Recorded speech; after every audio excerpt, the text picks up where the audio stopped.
Hola mis hermanos y hermanas, muy buenos días, muy buenas tardes, muy buenas noches.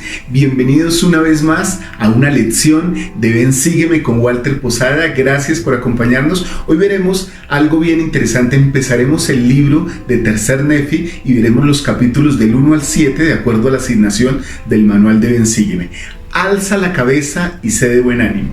Y es que en este momento de la historia del libro de Mormón y del pueblo de las Américas hay como un buen tiempo para ser creyente, para creer en Jesucristo. ¿Por qué?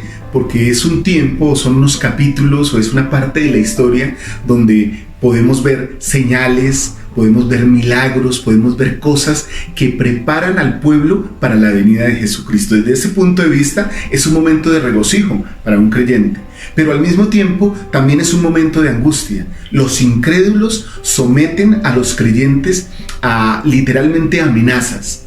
El tiempo ya pasó, dicen ellos, y colocan fecha incluso para que sucedan los milagros. Dicen tal día, si esto no pasa, entonces profieren una amenaza bastante fuerte. Morirán todos los que creyeron en estas cosas. Nefi se angustia y apesadumbrado clama a nuestro Padre Celestial y le pide que bendiga a su pueblo. El Señor lo consuela diciéndole justamente esto: alza la cabeza y sé de buen ánimo, porque todas las palabras que he dicho a los profetas todas se cumplirán. Mis amados hermanos, bienvenidos a esta lección de Ven Sígueme con Walter Posada. Vamos a empezar. Y antes de comenzar, mis apreciados hermanos y hermanas, quiero invitarlos a que, si están viendo este video y aún no se han suscrito a nuestro canal, lo pueden hacer aquí abajo en el letrerito suscribirse, activar la campanita, esa campanita que aparece ahí abajo, para que puedan recibir todas las notificaciones y todas nuestras lecciones. Durante la semana emitimos más o menos 10 programas de doctrina y de lecturas, así que pueden seguirnos activando esa campanita. También para que nos sigan en nuestras redes sociales, Facebook, Instagram, Ven Sígueme con Walter Posada. Esperamos que nos sigan ahí, que puedan compartir estas lecciones con una persona que ustedes crean que lo puede necesitar, que le puede ser de utilidad. Muy bien, mis hermanos, vamos a iniciar entonces con el primer principio del día de hoy, el cual es que el Señor cumplirá todas sus palabras. Y para empezar este principio deberíamos preguntarnos: ¿cómo nos sentiríamos nosotros en una situación similar a los nefitas creyentes? ¿Cómo actuaríamos? ¿Cuál sería nuestro modo de pensar? ¿Cómo actuaríamos ante la burla, ante la amenaza?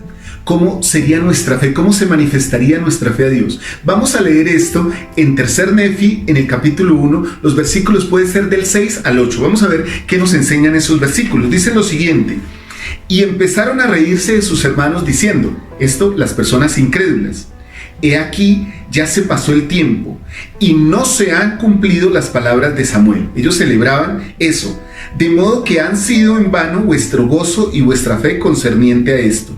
Y aconteció que hicieron un gran alboroto por toda la tierra. Imagínense, hermanos, estas personas felices porque las señales no se estaban dando y porque iban a poder atacar más a los creyentes. Muchas veces en el mundo, las personas que no creen se ponen felices cuando nosotros fallamos a nuestras creencias o cuando nosotros decaemos en nuestra creencia, porque para ellos es como una victoria. Hace muchos años aprendí que no hay nada que el mundo celebre más que uno quebrante o sea débil en su fe cuando uno la ha manifestado, pero también que no hay nada que el mundo admire más que a una persona que mantiene su fe y su carácter espiritual. Y eso le pasaba a estos nefitas creyentes. Dice lo siguiente, miren aquí esa actitud: y las personas que creían empezaron a pesadumbrarse en gran manera, no fuese que de algún modo no llegaran a verificarse aquellas cosas que se habían declarado. Mas he aquí, esperaban firmemente la llegada de ese día y esa noche y otro día, que serían como un solo día, como si no hubiera noche, a fin de saber que su fe no había sido en vano. Esta era la actitud de estos hermanos nefitas. Ahora, Nefi ora por los justos y se cumple la profecía. Vamos a leer aquí en este mismo capítulo, en los versículos 18, tal vez 18 y 20, tal vez dice lo siguiente: porque sabían que los profetas habían dado testimonio de estas cosas por muchos años, y que la señal que se había indicado ya estaba a la vista, y empezaron a temer por motivo de su iniquidad e incredulidad. Entonces aquí está el otro lado de la situación. Ahora los incrédulos empezaron a temer cuando vieron que las señales que Nefi pidió al Señor y que Samuel en la manita había profetizado se empezaron a cumplir. Los incrédulos empezaron a temer por motivo de ¿qué? De su incredulidad, de ser lejanos al Señor, de su corazón estar duro contra el Señor, empezaron a temer, ¿no? Y dice lo siguiente: y sucedió que no hubo oscuridad durante toda esa noche, sino que estuvo tan claro como si fuese mediodía. Y aconteció que en la mañana el sol salió de nuevo, según el orden natural, y entendieron que ese era el día en que había de nacer el Señor, por motivo de la señal que se había dado. Y habían acontecido, sí, todas las cosas, toda partícula, según las palabras de los profetas. Mis apreciados hermanos, yo aquí aprovecho para compartir un testimonio que seguramente ustedes pueden compartir conmigo. Las palabras de los profetas se cumplirán. Hasta la última tilde, la última coma, el último punto de cada profecía, de cada cosa que digan los profetas del Señor, se cumplirán. Nosotros, los creyentes, los que tenemos fe en Jesucristo, los que la manifestamos y la practicamos con nuestras buenas obras, podemos testificar de eso solemnemente, porque lo hemos vivido en nuestra vida. Las palabras de los profetas se cumplen, y se cumplen para nosotros en esta vida y para nuestras generaciones futuras, nuestros hijos y nuestros nietos. Mis amados hermanos, que podamos tomar el ejemplo de estos nefitas que fueron hermosos en mantener su fe a pesar de las situaciones tan duras que estaban viviendo. Imagínense, aún amenaza de muerte si no se cumplían esas señales que ellos estaban esperando. Muy bien, mis hermanos, y de aquí podemos tal vez hacernos una pregunta que simplemente la dejo para que ustedes puedan analizarla, tal vez en su noche de hogar o en su lectura personal o cuando ustedes mediten y oren al Señor. ¿Cómo los milagros y las señales pueden fortalecer su fe? Analicen esto, piensen en esto. Los invito a que lo hagan. Muy bien, vamos a pasar al segundo principio de esta lección de Ven, Sígueme. Bueno, y no quiero dejar pasar, mis amados hermanos y hermanas, algo que es importante antes de abordar ese segundo principio. Miren que la señal del nacimiento de Jesucristo es que hay un día con su sol normal y en la noche el sol no se oculta. Y al otro día, nuevamente todo es luz. La luz es una señal del nacimiento de Cristo. Seguramente, y ustedes lo pueden confirmar conmigo, que la luz testifica de Cristo, porque Jesucristo es la luz que ilumina nuestras vidas. De esa manera, en esa profecía también se cumple otra profecía, que Jesucristo es la luz del mundo y que está listo para alumbrar nuestro camino en nuestra vida. Solo quería hacer esa pequeña acotación de lo que esa señal también puede significar en nuestra vida, en cuanto a que nosotros podemos acudir a esa luz permanentemente y ser alumbrados por ella.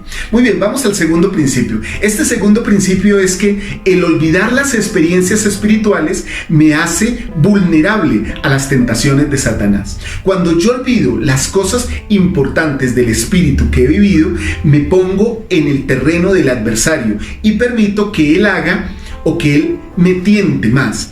Las tentaciones, mis hermanos, siempre sucederán, siempre existirá en la tierra algo que nos tiente. ¿Por qué? Porque existe la oposición en todas las cosas, y así como hay bien, también hay mal, y es parte de las herramientas que el Señor ha utilizado para que nosotros podamos ejercer nuestro albedrío moral, pero también para que podamos progresar en esta tierra. Vamos a leer en el tercer Nefi, el capítulo 2, los versículos 1 y 3, que dicen lo siguiente: y sucedió que así pasó el año 95 también, y el pueblo comenzó a olvidarse de aquellas señales. Mírenlo, hagamos una reflexión aquí sobre el poco tiempo que había pasado entre las señales y el tiempo en que el pueblo ya comenzó a olvidarse de ellas. Bueno, dice aquí, el pueblo comenzó a olvidarse de aquellas señales y prodigios que habían presenciado y a asombrarse cada vez menos de una señal o prodigio del cielo. Aquí me impacta algo, mis hermanos, y es que muchas veces nosotros parece que ya no nos conmovemos con nada, parece que ya nada nos asombra. Yo he oído comentarios de personas cuando sucede por lo menos la conferencia general, cuando el presidente Nelson o sus apóstoles o la primera presidencia, bueno, los apóstoles del Salvador Jesucristo, dicen algún cambio nuevo, todos los miembros de la iglesia hacemos como, wow, qué bueno, cambios, están sucediendo estas cosas, esta conferencia estuvo magnífica. Pero cuando hay conferencias en las que recibimos doctrina únicamente y no se anuncian cambios, he oído comentarios como decir, bueno, ¿y qué tal la conferencia? Bueno, yo pensé que iban a anunciar algunos cambios, yo pensé que iban a decir algunas cosas. Mis hermanos, no perdamos la capacidad de asombro de las cosas sencillas, así como de las cosas maravillosas. Al pueblo nefita le estaba sucediendo. Entonces dice, de tal modo que comenzaron a endurecer sus corazones. Olvidarnos de las experiencias espirituales hace que nosotros endurezcamos nuestro corazón y a cegar sus mentes y a no creer todo lo que habían visto y oído. ¿Por qué? Porque como se empieza a olvidar la experiencia espiritual, ella empieza también a perder poder en nuestro corazón y nuestro corazón se inhabilita para recibir cosas nuevas y dejamos de creer, nos cegamos, como dice la Escritura. Y entonces dan algunos argumentos aquí, dice, imaginándose alguna cosa vana en sus corazones, razonamiento, ¿no? Que aquello se efectuaba por los hombres y por el poder del diablo para extraviar y engañar el corazón del pueblo. De este modo, Satanás de nuevo se apoderó del corazón de los del pueblo al grado que les cegó los ojos y los condujo a creer que la doctrina de Cristo era una cosa insensata y vana. Eso busca el adversario. ¿Para qué leer las Escrituras? ¿Para qué orar tanto de rodillas? ¿Para qué ayunar? Si vas una vez al mes a la capilla, está bien. No vayas al templo tantas veces. ¿Para qué? De hecho, no es necesario que vayas. Tú tienes ya tus convenios, ya existen tus convenios en el templo, ya te bautizaste, que no haya tanta exigencia. Todo eso va colocándolo Satanás en nuestro corazón para cegarnos y conducirnos a que no creamos en la doctrina de Cristo. Por eso es tan importante que nos mantengamos cerca de la doctrina de Cristo. Y el versículo 3 dice lo siguiente: y ocurrió que el pueblo empezó a aumentar en la iniquidad y en las abominaciones, y no creyeron que se manifestarían más señales ni prodigios. Y Satanás andaba por todas partes extraviando el corazón de los del pueblo, tentándolos y haciéndoles cometer grandes iniquidades en la tierra. Ese, mis hermanos, es simplemente el resultado de olvidarnos de las experiencias espirituales. Yo siempre digo, ¿cómo, o más bien me pregunto, cómo una persona puede olvidar las experiencias espirituales? Pero volviendo a esta historia del pueblo nefita y del pueblo lamanita, ¿cómo en tan pocos años pudieron olvidar esos prodigios, esos milagros, todo lo que el Señor había hecho por ellos? A menudo en nuestra iglesia, en nuestra comunidad, también nos pasa que conocemos hermanos que están muy fuertes, puede ser nuestro caso, y entonces de repente ya no los vemos y de repente vamos a visitarlos y ya encontramos que hay una actitud adversa hacia las cosas del evangelio. No quiero escuchar más, no quiero que me visiten, yo ya no quiero regresar. ¿Cómo suceden esas cosas? Mis hermanos, tal vez esto es más complejo, pero yo voy a decir algo que espero pueda ser bien entendido. Un alcohólico o una persona que es adicta en un vicio no inicia esa adicción en grande, la inicia en pequeño. Entonces voy al caso de la persona que sufre de la adicción del alcoholismo. Una persona que es adicta al alcohol no empieza tomándose una botella, nunca empezó tomándose una botella de licor, sino que seguramente empezó por una pequeña copa. Y esa pequeña copa lo llevó hasta un punto en que fue adicto. Siempre le digo a los jóvenes de institutos y a las personas a las que les enseño en la iglesia, cuando dejas de leer las Escrituras un solo día, corres el riesgo de no leerlas un segundo día. Y también corres el riesgo de no leerlas un tercer día. Y corres el riesgo de no leerlas toda una semana. Y corres el riesgo de no leerlas todo un mes. Y corres el riesgo de no leerlas todo un año. Y de pronto no volver a leerlas. Mis hermanos, no nos demos la oportunidad de olvidar las experiencias espirituales que nos da el acercarnos a la doctrina de Cristo, a las Escrituras, el orar. Porque cuando dejamos de hacer esas pequeñas prácticas, podemos caer en el hecho de no volver a practicarlas y entonces alejarnos de nuestro Padre Celestial. ¿Cómo puedo hacer para no olvidarme del Señor? Ya lo habíamos hablado en una lección pasada y aquí manifiesto algunas cosas.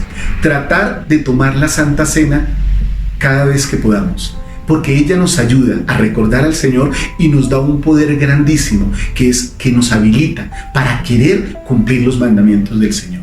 Otra cosa que podemos hacer es recordar nuestros convenios y nuestras ordenanzas. ¿Cuándo se sellaron? ¿Cuándo fue la última vez que hablaron de cómo se sintieron en el templo? ¿Cómo se sintieron este fin de semana tomando la Santa Cena?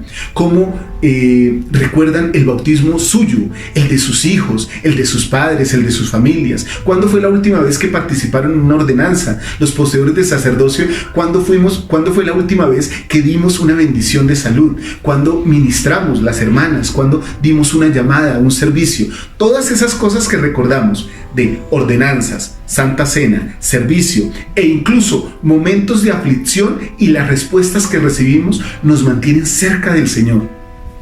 No hay que olvidar los momentos de dolor, de tristeza que hemos vivido, porque ellos nos enseñan y nos preparan para un futuro. Que nos mantengamos cerca del Señor para que no nos pase lo que le pasó al pueblo nefita es mi invitación en este momento de la lección. Vamos a pasar entonces a nuestro tercer principio de este versículo.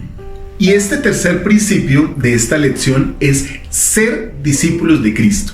Este es un principio poderoso. Bueno, yo siempre digo, de cada principio del Evangelio podríamos hacer lecciones completas. Cuando tratamos 2, 3, 4, 5 principios en una lección de Ven, Sígueme, mis hermanos, pues los tratamos aquí como un resumen. Se espera, como siempre lo decimos, que cada uno de nosotros lea más el manual, que vayan a sus manuales ustedes, que compartan con sus familias en la noche de hogar, que lean las escrituras o que nos acompañen en el club de lectura. Si de pronto se sienten más animados a hacerlo, acompáñennos en el club de lectura todos los días, que ahí leemos las escrituras a las 7 de la mañana y las leemos juntos. Pero todas esas cosas nos deben fortalecer a nosotros para ser discípulos de Cristo, para aprender más de los principios del Evangelio. Y ser discípulos de Cristo empieza, o más bien, vamos a las escrituras. Nefi se presenta como un discípulo de Cristo. Él dice lo siguiente en 3 Nefi 5:13. Dice lo siguiente: He aquí, soy discípulo de Jesucristo, el Hijo de Dios.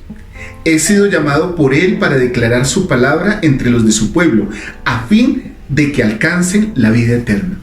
En este caso, Nefi, las escrituras nos dicen desde primer Nefi, nos dicen que los discípulos o los apóstoles del nuevo continente de América estarán en su autoridad sometidos, digámoslo así, o bajo la autoridad de los 12 discípulos del Salvador en Jerusalén.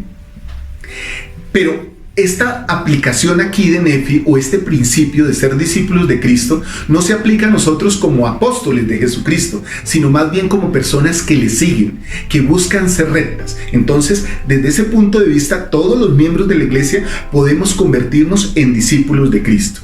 ¿Qué es ser un discípulo de Cristo? Quiero compartir con ustedes algo que dijo el elder L. Tom Perry, del Quórum de los 12 Apóstoles. Él falleció hace algunos años.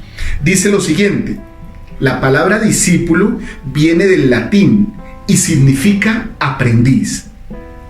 Un discípulo de Cristo es aquel que está aprendiendo a ser como Él, aprendiendo a pensar, a sentir y a obrar igual que Él.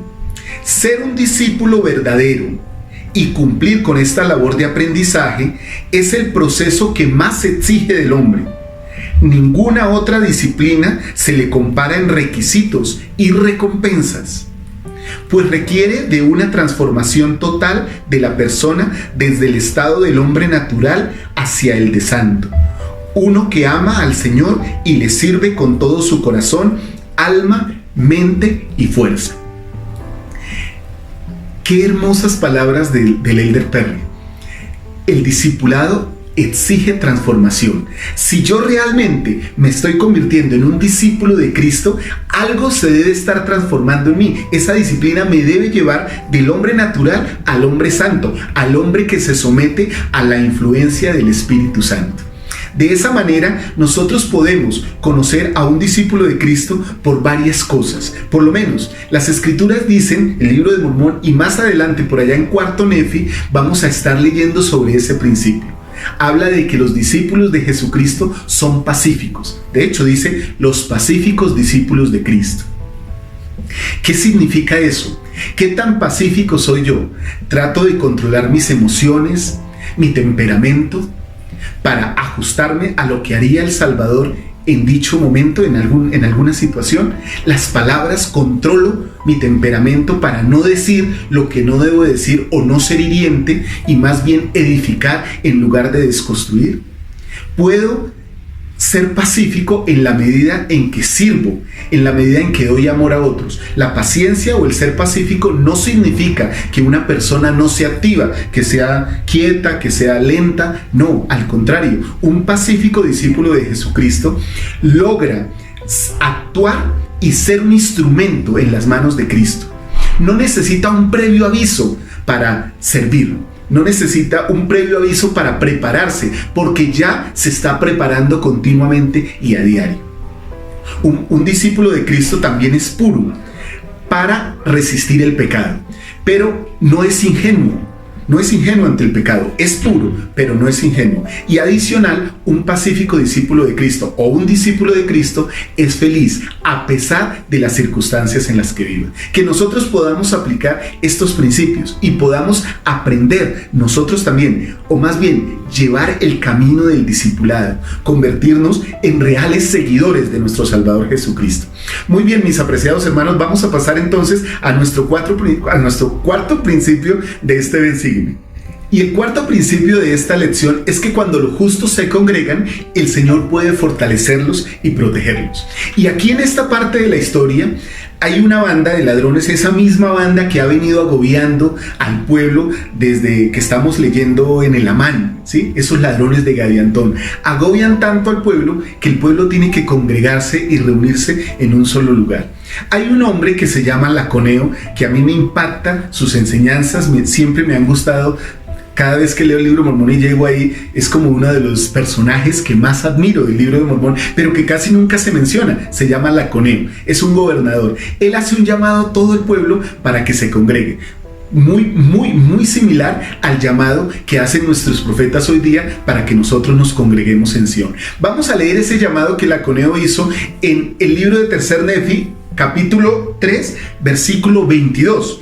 Dice lo siguiente: y sucedió que en el año 17, hacia fines del año, la proclamación de Laconeo había circulado por toda la superficie de la tierra, y habían reunido sus caballos, y sus carros, y su ganado, y todos sus hatos y rebaños, y su grano, y todos sus bienes, y se dirigieron por miles y decenas de miles, hasta que todos hubieron llegado al sitio que se había señalado para que se juntasen, a fin de defenderse de sus enemigos.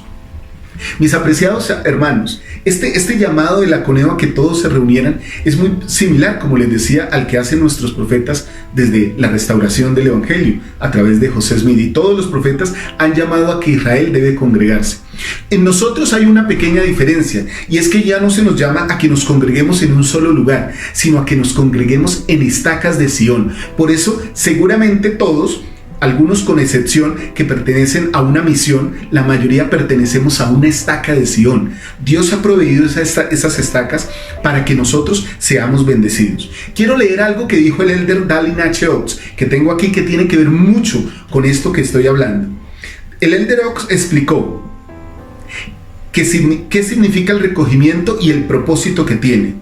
Otra señal de los tiempos es el recogimiento de los fieles. En los primeros años de esta última dispensación, el recogimiento de Sion comprendía varios lugares de los Estados Unidos, en Kirtland, en Missouri, en Nauvoo y en la cima de las montañas.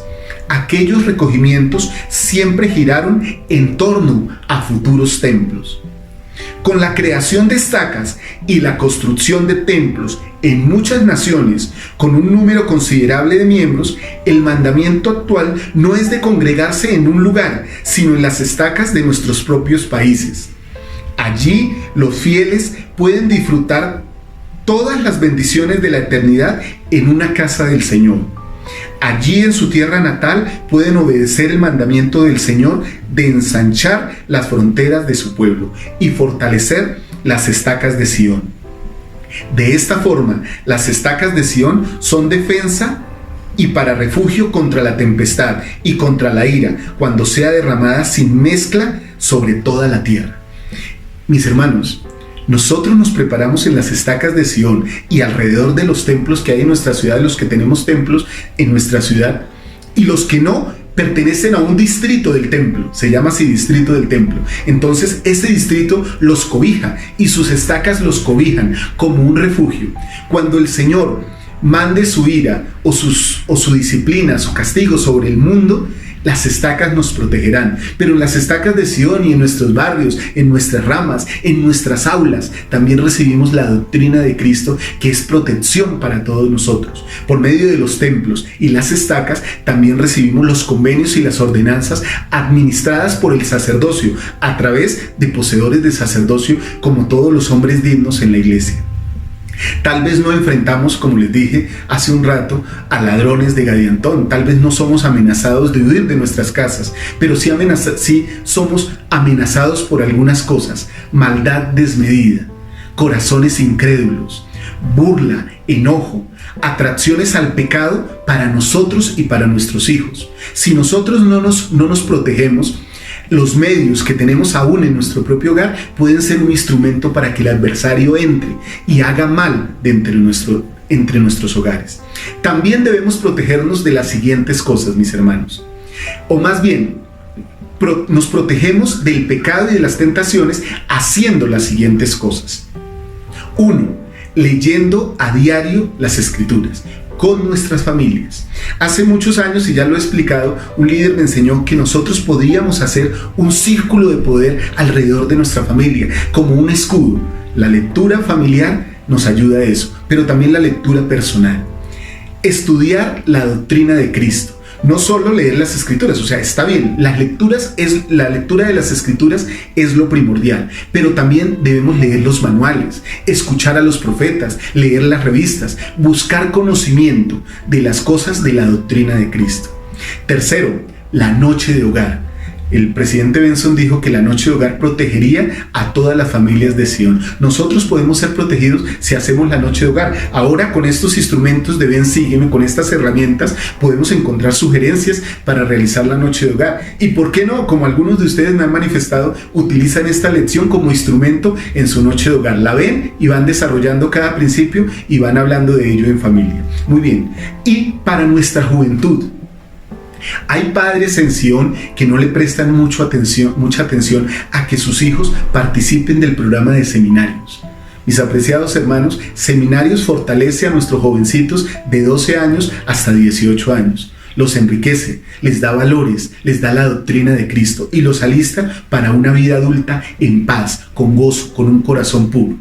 Pero también está el instituto para los jóvenes adultos solteros. Bueno, y no solo solteros, casados de 18 a 30 años. Presidente Boyka Packer dijo que el instituto es la salvación del Israel moderno.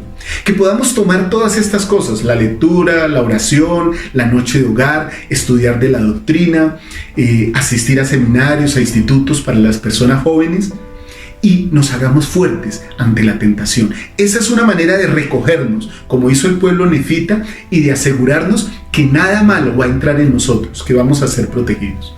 Mis apreciados hermanos, en este momento quiero testificar de la bondad del Salvador al permitirnos estar reunidos, congregados a través de esta pantalla, del internet, de que podamos hablar de la doctrina de Cristo y que esté yo en sus casas, en sus habitaciones, en sus salas, compartiendo este mensaje, y que ustedes me estén enriqueciendo con sus comentarios, con su gratitud, con su vista.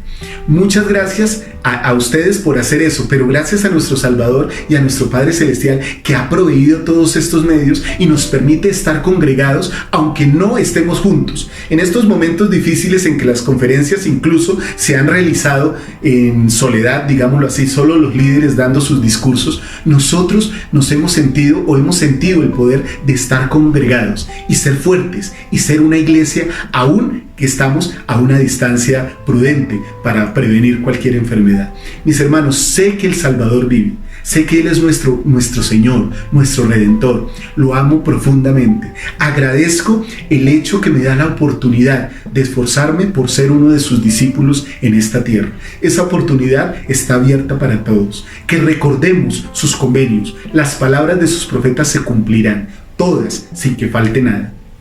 Gracias por su amor, por su bendición. Un fuerte abrazo de Walter Posada de Ven Sígueme. Un cariño para todos sus hijos, y hoy quiero dar un mensaje antes de despedirme para todos los amados hermanos de México y de Belice que nos ven y que nos mandan sus hermosos comentarios. Chao mis hermanos, que estén muy bien. Mis hermanos y hermanas, recuerden, si dan clic aquí van a ver todas las lecciones de Ven Sígueme. Si dan clic aquí van a ver todos los análisis de los profetas que hacemos en nuestro canal. Y si dan clic aquí, van a ver todos los coaching espiritual y los refuerzos doctrinales que tenemos para ustedes.